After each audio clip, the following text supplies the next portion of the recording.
nothing better than to cover sports in general. So thank you so much, sir. The cricket never ends, man. It never ends.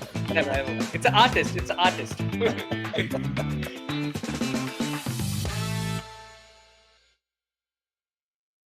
So when I was starting my audio chat show, I took lots of inspiration from different top-notch shows around the globe.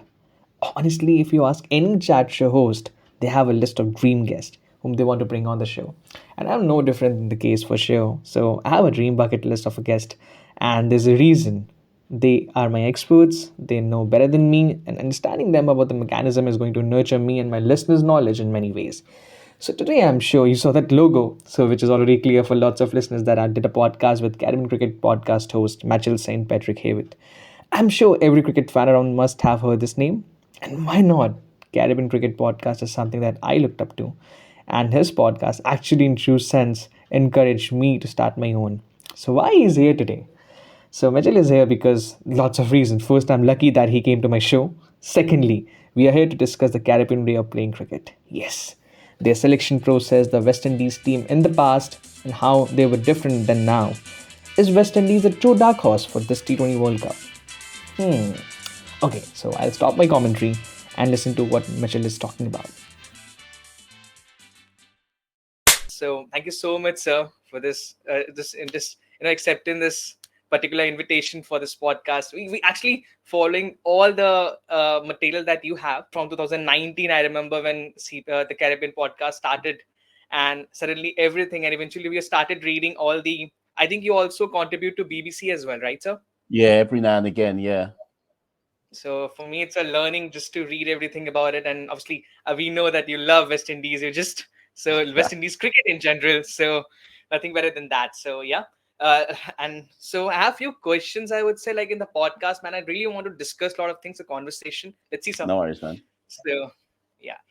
And there's a bit of just because in India, because a lot of people know that West Indies is not a country. It's a Caribbean, lot of different islands over there. Mm-hmm. If you could help me for my listeners, that how the Caribbean select the team for the West Indies, it would be very beneficial for me and for my listeners as well. The basic brief, I would love to know. It's a really good question because there is a process. But I think one of the hardest things to understand in West Indies cricket is, although a process exists for how teams are selected, often people, particularly like real keen observers of West Indies cricket, would say that sometimes the process isn't followed, or sometimes when you see a squad that's selected, you question how certain players ended up in the team and other players didn't end up in the team. And one of the reasons why that sometimes can be the case is because a lot of things in cricket within the region are political before they're cricket orientated decisions. So I am not saying this is how it always goes, but generally speaking, a West Indies cricket team should probably have representation from all across the region.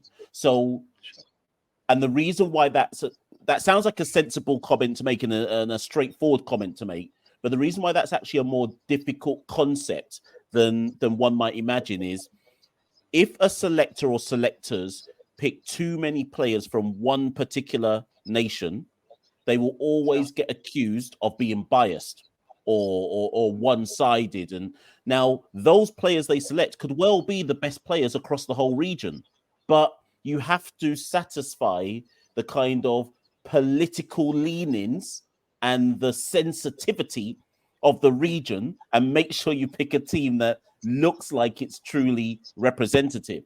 So with that in mind, the way the team is then selected is our regional tournament. So right now they're in the middle of the Red Ball tournament, which is called the West Indies Championship. Our next test assignment will be England away in late June, early July.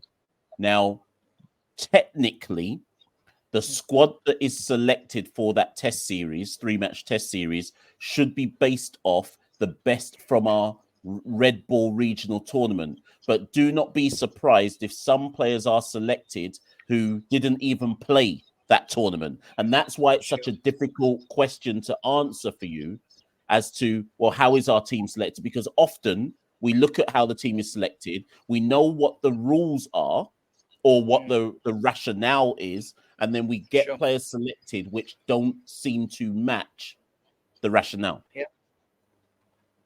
So, do you think, because a lot of places, especially, let's take an example of South Africa, we have, okay?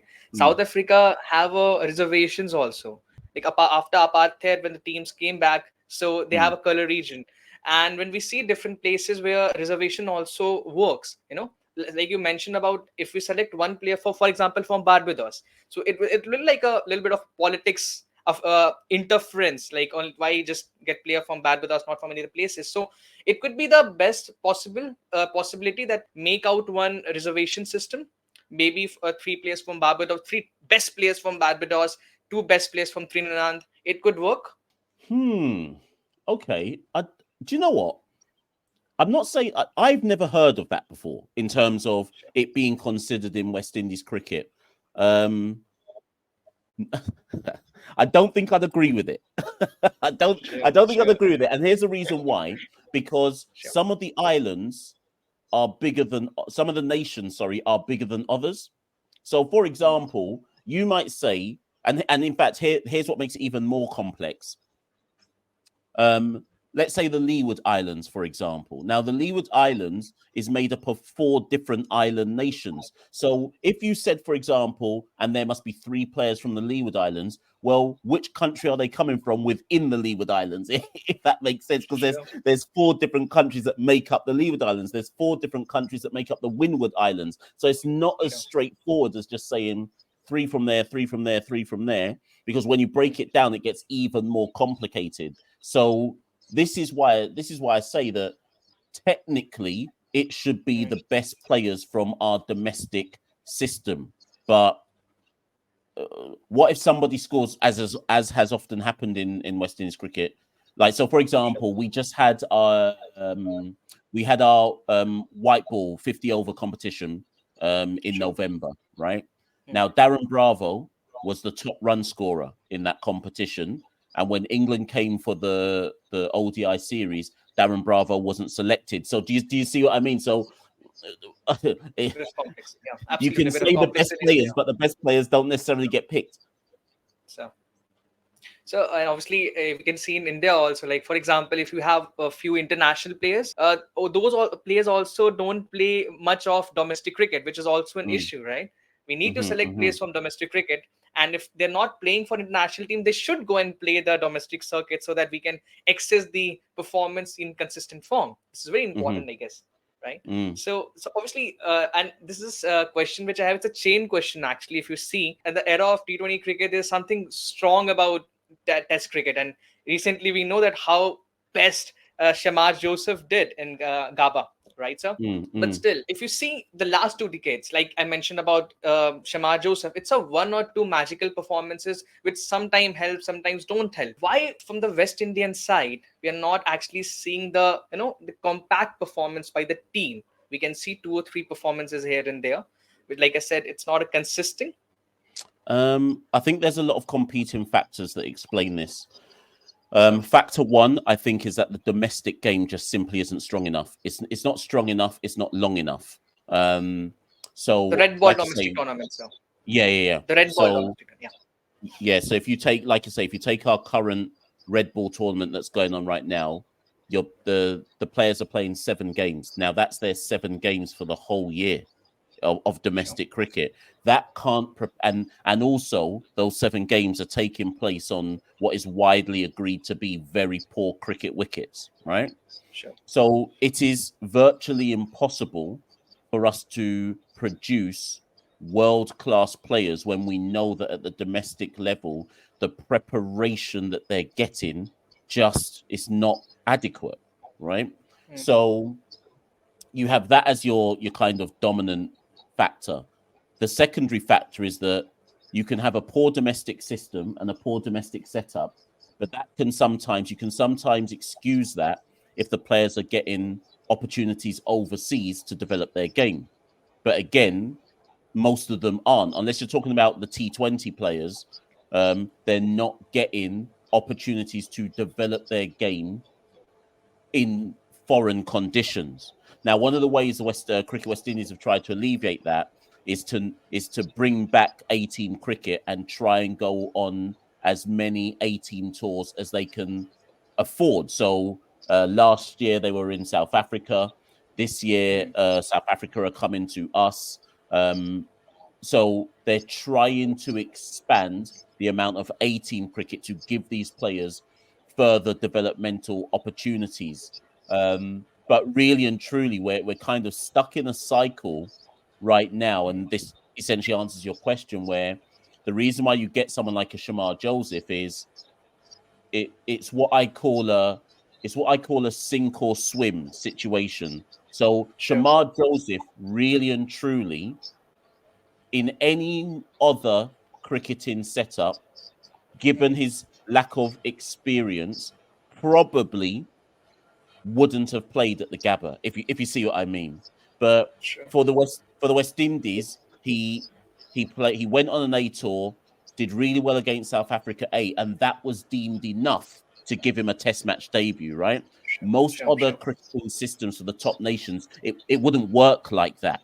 Where Never. you'd look at the fact that he has virtually zero first class experience and just immediately gets into the Test side. So I call that sink and swim cricket, where you're hoping that it's So going to come off, and more often than not for the West Indies, it's not come off. But every now and again, we find someone. So before Shamar Joseph, 2 years ago, we found Jaden Seals, if you see what I sure. mean. And he was put in the team at the age of 19, 20, when, again, in most international cricket setups, he probably wouldn't have been put in that quickly. If Yeah. you Yeah. see what I mean. So Absolutely. it's a sink or swim situation that a lot of our cricketers find themselves in. So, one more question actually, just regarding to the fast bowlers, right? Like you mentioned Mm, about the age, there's an experience also matters. Sometimes what happened when we see, like for example, in the era of Brett Lee or over here we have Shoaib Akhtar from the Asia, who actually, mm, just debut around the 21, 22 age, which is also important for the fast bowlers because for them, it's dying age is around 30, 30, 31. You expect this is the last stage of any fast bowlers, which is around 31, 32, right, sir? Lot of times. Um, After Samar Joseph did really well performance, in the Gaba, we saw a mm, lot of, huss around him. Like he's also getting selected for the PSL thing and also for the IPL contract. Any mm. fast bowlers, as I was just telling you, I was just listening to Michael Holding, and he said, if you really want to be a good fast bowler, play less cricket, Yeah, right? I agree. I So, agree. yeah. And so, how do you see Shamar Joseph career, sir, from now? Right now, he's also suffering from a Yeah. toe injury which he had. How do you see his Um, career and ballers like him? so I know Ian Bishop has been quite vocal already in saying Sure, that West Indies need to have a almost like a development plan around Shamar Joseph. But of course, given the way that the international cricket global market is working, will the West Indies even? How often will he be part of a West Indies ecosystem, if that makes any sense? You would imagine that a lot of T20 franchises, certainly in the next year, are going to be trying to get Shamar Joseph. And it'll only be like has if Shamar Joseph plays in IPL and doesn't have a good time of it, sure, and then goes to some other leagues and it doesn't quite translate into T20 cricket, then yes, I think West Indies see more of him. And then it's about West Indies ensuring that he's not getting overloaded. But if he goes to IPL this year, plays, and actually has a good stint in IPL, well, then we know what sure. comes next. So it's Mm-hmm. hard to be able to know how West Indies can best manage Shamar Joseph when a lot of it hinges on how will he go in T20 cricket. And then if he goes well in T20 cricket, then it's about what will he and his agent decide is the best way Sure. forward for his cricket. Will it be loads and loads and loads and loads of T20? And if it is, then it means that West Indies don't see him as often as they would want to.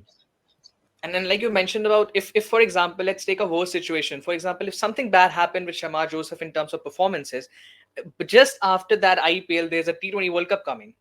So there will be a doubt from the selector side as well.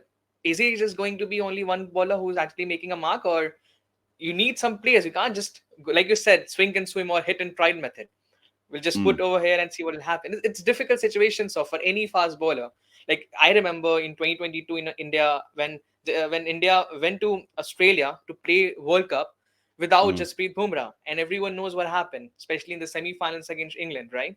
We need fast bowlers because actually fast bowlers is going to win the tournaments, not the batters. Batters may make you 220 runs, but if your bowlers don't have that strength, he can concede 230 runs easily.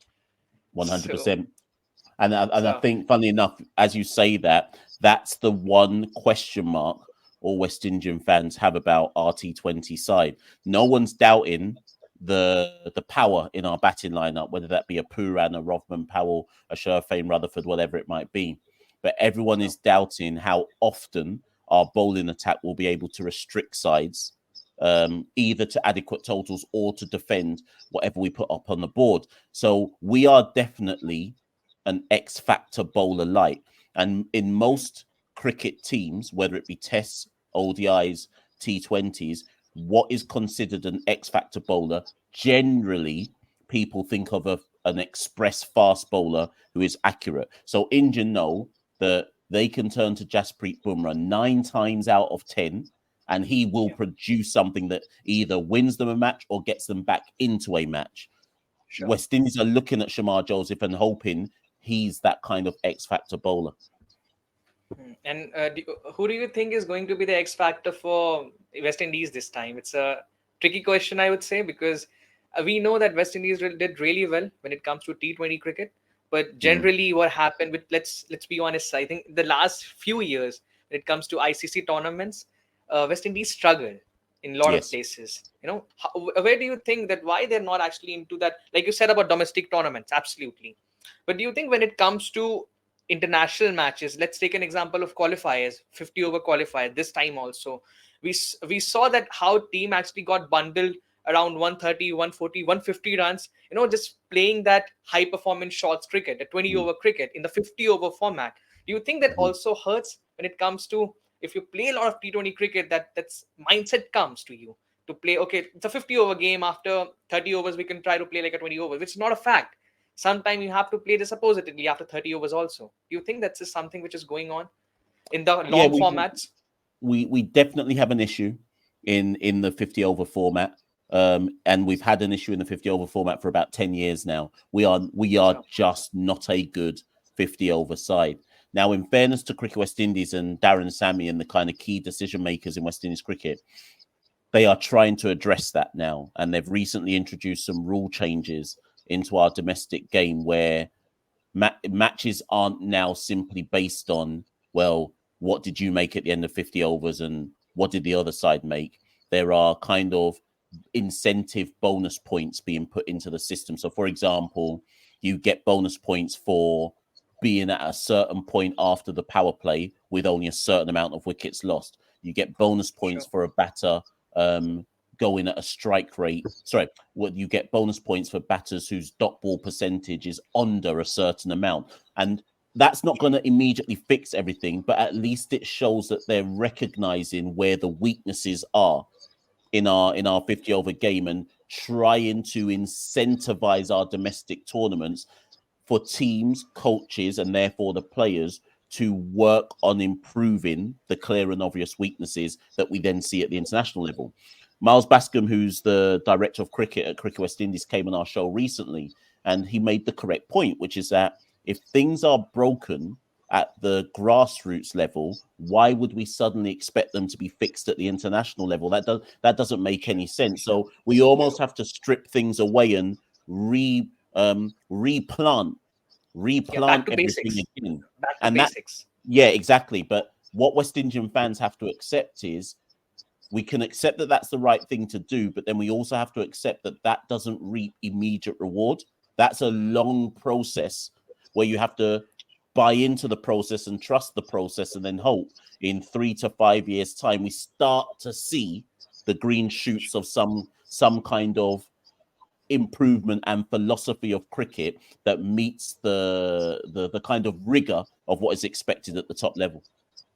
So, a few days back, I was just watching your podcast about how West Indies selectors having, and like you said, it's like a Netflix show sometimes, that West Indies selection process. I think the recently, if I remember correctly, I have a name, Ronald Burcher, who's actually around age of 70, 71, who just Mhm, recently got laid off from the West Indian selector post, the main selection mhm, committee post. You said about in that podcast, I remember you said, because they, if you see their age around 70, 71, almost, this mhm. is the reason you think that they actually got laid off, or just because they're not doing things well? Corruption, a lot of things, right? Yeah, it's a good question. I don't. It hasn't really come out yet So, what the reasons were, and I know that Roland Butcher's not happy about it. He's come out in the Barbados press and made quite a big fuss about how he felt that why was he being removed. West Indies, the squad that just drew in Australia, he said, well, he had a role in picking that. The team that beat England in the ODI and T20 series, he said, well, I picked that. The T20 series win versus India in the October in the summer. He was like, June. well, I picked that. So his argument is, well, we've had some success as of late. So what is the rationale for me being replaced? Now, I can only tell you what I've been told behind the scenes, which is that the key authorities in West Indies cricket have said that and actually it goes back to that question you asked me right near the beginning. They believe that the selection processes does not meet the standards that other international teams have. So whatever that means and whatever that accepted standard is or practice is, they've looked at West Indies system and said, hold on a minute, we have a system where we have a lead selector, uh, a kind of like a deputy selector, and then the head coach of the particular team. And their argument is 3 people flying around the Caribbean and watching some games isn't a cohesive system that is going to lead to the best Um, players being selected for the West Indies. So they've said that they want to review it, rip it again, similar to what I just said, rip everything up and work out what is best practice when it comes to selecting a West Indian team, given the geographical nature of it being so many different nations all across the Caribbean Sea. I'm pretty much sure that you also saw cricket from the past, read about a lot of things Yeah. when Vivian Richards were there, and also Clive Lloyd initially was there. How is it different from then to now? It's really important question, I guess, right? Because that point of a time they're developing the great players. I think the biggest thing, I mean, obviously those players. Actually, no. Do you know what I'll say here? I think it's 2 things that play a role in how So, good we were in the 70s and the 80s and up until the early 90s. And that's one, the professionalization. We were the first. We were the first, I think, to properly be a fit professional outfit in that era. That doesn't mean our domestic cricket was professional, but in the sure. international scene, we were one of the So, first to be one of the fittest professional outfits in international cricket. Similar to how when T20 cricket first came about, the West Indian players were the first to understand what it meant to play a brand of T20 cricket. So we were trailblazers in that, in the same way how we became trailblazers in Test cricket. Because you go back and look at some of our Test performances in the 70s and the 80s, and what people call Bazball now, arguably the West Indies were doing that in the 70s and the 80s, but just for that era of cricket, right? But also, and this is what I think is often overlooked when people talk about the greats from that era versus the greats of this era, we happen to have a lot of generational talents all come at the same time. And I think people sometimes forget that sometimes it's not about systems and don't get me wrong, it's important. Systems and developments and funding and all of that. But remember, West Indies cricket has never had the funding. So I think sometimes people forget that there are some things that are uh, that you can't like. There's no science behind it, other than there was a generational pool of talent that all came in at the same era, right? And the reason, Yeah. and let me explain that in a kind of deeper context. We have a generational talent right now in Shea Hope. Mm. Shea Hope is actually a generational talent in the context of 50 over cricket. If you think about Sure. how bad West Indies are as a team, Shea Hope being able to score, what is he on now? I think he's on 15 or 16 ODI hundreds and 30 something ODI 50s. Yeah, In the around 49, 50 average also, right? Exactly, right? In the Yeah. context of modern West Indies Hmm. cricket, that that's amazing because everybody else is like 35 and under. Understood. Do you know what I Sure. mean? So, and the reason why Shea can do that is in the context of this era, he's a generational talent. But the problem is, we just don't have many generational talents Sure. right Sure. now. So, Absolutely. so sometimes you get generational talents that can buck the system. They can Hmm. buck whatever obstacles are in their way and overcome that regardless. And I think when you go back to the 70s and 80s, we just had a lot come through at the Hmm. exact same time. Sure, sure, sure. So let's move from 1970 to now, because I really want to discuss other teams as well. Mm, Because obviously, in India, there has been a lot of talk about why India, and okay, now let's take example of South Africa as well. Because what is going wrong with India and South Africa now? I really want to discuss with you, because it's a long thing. After 2013, India struggled when it comes to knockouts, and I have my own opinion about this. I believe there has been issue with the selection process. When it comes to, there has been an issue with the selection process, uh, I think if you just take example of now as well, and also mental baggage is also an example. So selection process, mhm, mental mhm, baggage, two things which I believe is wrong with the India and South Africa. Because I remember vividly, I just saw that game, South Africa versus Australia, and I saw that how they played the wrong shots when it's, there's no need for this, and the same shot they're playing in the group stages and just going out of the park every time, South African players. With mm. India, again, 1-2 performances is coming from that point of a time, also knockouts as well. But why India and South Africa not performing well collectively in the knockouts? I don't know how much credence I give to the idea that any teams are quote unquote chokers. I don't know how much credence I give to that argument. But what I do know is that every year, neither one of them gets the job done. It will always add to the notion that the only reason why is because, well, they're choking, right? Do you know? Maybe the way of looking at it is because when you think about South Africa and India, and when you think about their moments where they've not got over the line, more Sure. often than not, the team that has stood in their way is Australia. So maybe the issue isn't an Indian issue. Maybe the issue isn't a South African issue. Maybe it So, is just that whatever the Australian system does in how they, what I always say about Australia is Australian players go into any knockout game so believing they are going to win that game. There is never, and that doesn't mean they always win, but what I can always say about Aussies is that they don't consider that defeat is an option. If hmm, you see what I mean, that doesn't mean, I'm absolutely. not saying that that means that Indian players are or South African players are. I don't think they are either.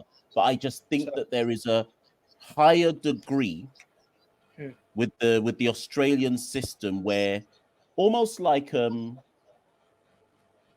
so getting to a final isn't seen as success for Australia. yeah, yeah. Like every competition they enter, winning is the only option. Do you get where I'm coming from? And that speaks to Certainly. whatever that speaks to the sporting culture that they have created. Even this T20 World Cup that's coming up, Australia shouldn't. I'm not convinced Australia are the favourites, but I can guarantee that they think they should win the tournament. Do you see what I mean? So I just so Sure. it's not to me anything wrong with Indian or South African cricket. More so that it speaks more to Australian cricket and the mindset that they have, which is that we're not coming home without this trophy. The trophy is supposed to be ours, and I don't know how India and South Africa counterbalance that. Now, India's situation is slightly different, I would say, to South Africa, in so much as sometimes, and I don't know if I'm the right person to talk on this, so I'll give a throwaway comment of something I believe, but I don't know if it makes it right. Sometimes I look at Indian team selections, and I sometimes wonder if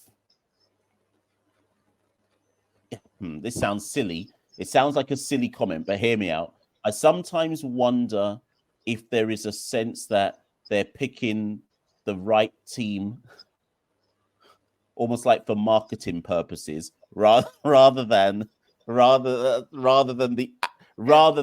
making some difficult decisions, if that makes sense. I sometimes Absolutely. get that feeling. I don't know if that's right, but sometimes I just look at it and go, how ruthless are they being? So In it's terms a of fact, I guess. I remember. I'll tell you one thing. 2007, a lot of talk about MS Dhoni captaincy and how he selects players. When it comes mm, to crunch situations, a lot of people, if you remember, Joginder Sharma, one player from India who came mm, in the finals and took one wicket of Misbahul Haq, and suddenly India won. And actually, it was a game was supposed to be for the Pakistan, because Pakistan almost won that particular game. I actually, are you talking about the marketing purpose? I really think it's a issue sometimes that, or if you're not, if it's a very critical comment, then we can say it's more like a protective team. Okay, yes, don't yeah. go with some sort of just go with the team. Otherwise, people will ask you that why you selected these players. This player is already performing the whole tournaments. Why suddenly Mm-hmm, change, right? mm-hmm, I remember 2011 also when MS Dhoni, knowing that these players can perform, but also he took some sort of a ruthless step and make sure that no, this player is not going to play in this particular match. mm-hmm, It happened. So it's a difficult situation for India, sir, I guess. In from 2013, we did really well when it comes to group stages, without any mm-hmm. doubt. This time also, but suddenly there's a protectiveness came that no, no, no, this go with this particular team, not with that. No changes, nothing. It's a difficult situation, sir. So one more thing, actually, I really want to know one more thing from you. Mm-hmm. What do you think about Afghanistan? Because Afghanistan is one team that I really believe, if you see in this particular World Cup and few matches where, like for example, if they have a 300 runs target, okay, Mm, Jonathan Trott and his team started to make one board chart where he mentioned that in 10 overs, the team will score this much runs, 20 overs, this much runs. I think it's, for me, it's a learning on how targets could be approached, right? mm. What do you think about Afghanistan in future or in T20 World Cup, this World Cup? Well, I can answer that very, very quickly and easily. West Indies Yeah, T20 World Cup group has Papua New Guinea, Uganda, Afghanistan, and New Zealand. And I have been urging caution to all West Indian fans about predicting that we are going to get out of that group. Now, don't get me wrong, it's a home World Cup. We have an all right, sometimes amazing T20 team. But my fear is that actually we may not get out of that group because New Zealand will just find a way. No matter, I expect New Zealand to find a way to get out of that group. Our last game in that group is against Afghanistan. sure. I have a sneaky feeling we are going to have to win that game to get out of the group. And my fear is that we might not win it. And that speaks to how much esteem I hold Afghanistan in. I think Afghanistan are one of the few teams in world cricket where they're one of the few teams in world cricket. Like when I say few teams, I mean one of the lesser teams in world cricket where nobody ever wants to. There's no good time to play them. Do you see what I mean? Because Absolutely. particularly in the shorter formats, that they could pull off anything. Yeah, Just because of the kind of the makeup of their team, that yeah. on a good day, Afghanistan beats anybody. So Hmm. I certainly put it this way, I certainly believe that they're a better ODI side than the West Indies. Um, I'd say that we're a better T20 side, but on their day, Afghanistan can beat us, and particularly in the right conditions, Afghanistan will whoop us in T20 Sure. cricket. So I think the best way to kind of describe Afghani cricket is that at the bare minimum, they are on a par with the West Indies. At the bare minimum. Sure, So sure. yeah, Yeah, you said that West Indies team is somehow. It could be possible that okay, playing in the home ground, but also there's a chance that they might struggle. You know, mm, you yeah, said. Why do you think that? I remember I was talking to someone from Jamaica, and he said that yes, we know that we are playing in the home ground, but don't have a lot of ballers to win that right. particular tournament, and we And need that's ballers. that's my concern. That's precisely my concern. Our performances against um, Australia just at the start of this year and England at the end of last year in T20 cricket should have shown everybody that, even against India actually in the T20 series, it should have shown everybody that we do not have a bowling attack that can guarantee victory. So we have a batting attack. So we have a batting lineup that I think can chase high scores, but I'm not convinced we've got a bowling lineup that can restrict teams, or in some senses even defend some high scores. So I am very skeptical about the kind of up and down nature of our bowling attack. When they're good, they're very good. When they're horrible, they are awful. They are beyond awful. So it all depends on which version of that bowling attack turns up in the World Cup. How did you see England team? Because this World Cup, this that 50 over World Cup was really horrible for them, right? Mm, And when they came to West Indies, they struggled. Yes, mm. we saw Phil Salt performance, which was really cool, really amazing. But in general, they collectively they struggled. So how do you see the this team? Are you think that they are going to be against defend their particular World Cup or Yeah, I mean, something needs to change? Yeah, there was a few players missing. I mean, Johnny Bairstow wasn't there. So, for as an example, there were a Jason few Roy, players, Jason and Roy, yeah, Jason Roy. Yeah. yeah, exactly. So there were a few players missing who I know strengthened that team, right? But I think the thing that surprised me most about England in that series was, again, their bowling attack looked like they might not be able to defend scoreboard pressure. Like if there's some scoreboard pressure put on them, their bowling attack didn't look like it was versatile enough. Apart from Adil Rashid, obviously, it didn't look like it was versatile. Which was happened with India in 2022 World Cup, right, sir? Mm, Which was just mm, happened with India. yeah. So I think what I would say, and again, you hinted at it earlier on in the show. The team that turns up to the Caribbean with the best bowling attack, I think, will win the tournament. Now, I don't know who's got the best bowling attack, but I know that the team that has the best bowling attack will probably win the tournament in the Caribbean. And are you in touch with any curators or something that to know that what is going to be different this time? What do you think, sir? So It's any they pitch they issues or something? interestingly enough, they are relaying. They're relaying the majority of the grounds in the Caribbean ahead of the World Cup. So I actually couldn't tell you. I think everyone's expecting, the pitches are going to play low and slow because that's what conditions tend to be like in the Caribbean.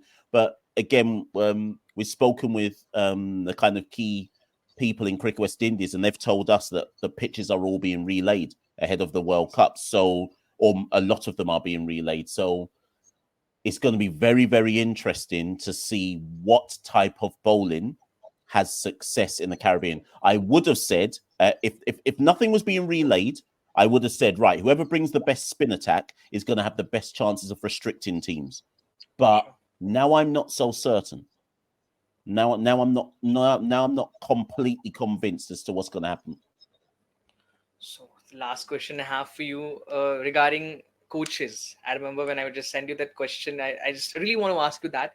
So, in India, in any place where we see there's a bit of tiff between the coaches and the players, right? And I was just listening to Virender Sehwag from India. He said that at international stage, you don't need coaches, you need man manager in a lot of sense. Because what happened with India in 2006, Greg Chappell came and just to trying a lot of new variations, putting into this frame that no, this is how I want you to play. It sometimes changes the whole dimension, and we really was out from 2007 West Indies 50 over World Cup from the group stages when we lost to Bangladesh and then Sri Lanka. Mhm. Do you think at that international level you need coaches, or just you need any mentor or man manager? Yeah. That's a really good question. I think in general, across international cricket, I would say you need managers in general. And I think that might even go for most international team sports nowadays in the 21st century. You're how Yes, you need to be tactically brilliant, but just as important is how you are managing those players' emotions as a squad, and making them believe in your message. Those aren't things that we naturally associate with being tactical brilliance, right? That's part of the whole man management package. In the context of West Indies, you 100% need to be a man manager. More Sure. the tactician stuff, you could come with having a good coaching staff behind you. But the reason why you have to be a man manager in the West Indies is because the players, and this is again, a lot of stuff goes back to stuff we discussed earlier. I'm a Jamaican, right? And how I was raised as a Jamaican may be completely different to how somebody from St. Kitts was raised. Now, yes, Sure. we are people of the Caribbean, but in the same way how in the United Kingdom, somebody who's raised in England has some different cultural sensibilities compared to somebody in Wales. Like, sometimes people forget that in the Caribbean, that's what it's like. Our foods aren't necessarily the same. In Trinidad and Guyana, in particular, there is a massive Trini or an Indo-Guyanese population. So you go to Trinidad and Guyana, and a lot of the cultural influences are Indian. So somebody growing up in Trinidad and Guyana is completely different to my Jamaican experience, if that makes any sense. So then you're bringing together in the West Indian context loads of different people from loads of different cultures and backgrounds to play for a team that isn't a nation. So you need in that context, you need to be a man manager. So, and I think it's a bit similar to India also. We have 29 states, different languages, different people, but we can say that we managed to build up the team because at top level you have one language to speak, which we can understand together, right? Most of the time.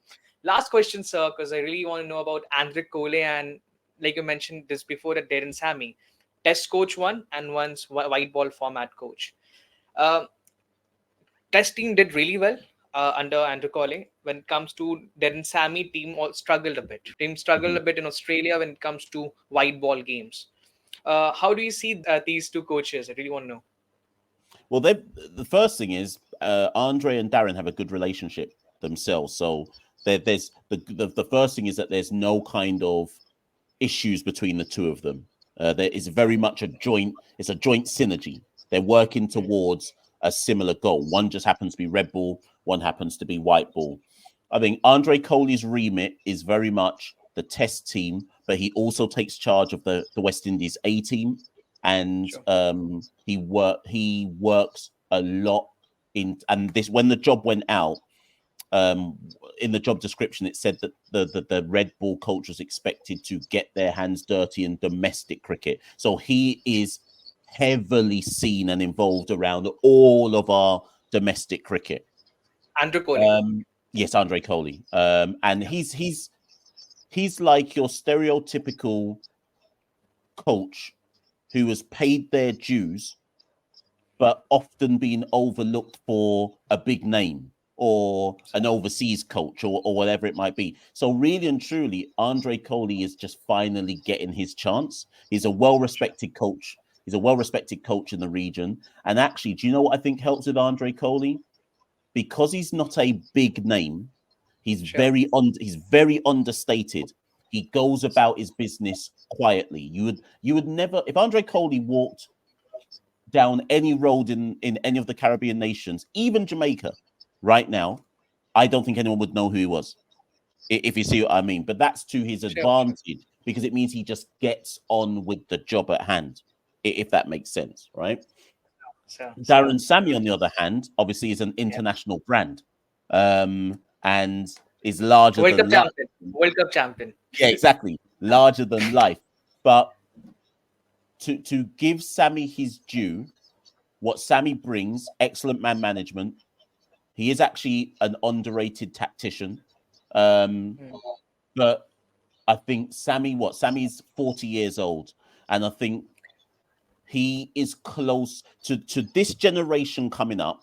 Sammy will be seen as a hero. He's a World Cup winning captain twice, a two-time World Cup winning captain. So he will be seen as a hero. He was there also in 2012, right, sir? 2012 as well. 2012, 2012 and 2016, both the times he was a captain. Yes, right.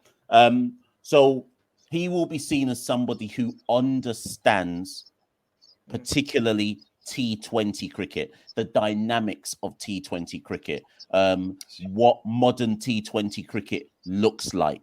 And I think it's been a long time since we've had a.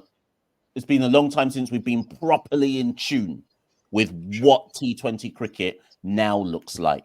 It's not 2016 anymore. It's not 2012 anymore. And I think Sammy has the right updated understanding of what a white ball team needs to look like in the West Indian context. However, we can't judge him too much on ODI cricket because he's taken over a team where there's 10 years of bad work to undo.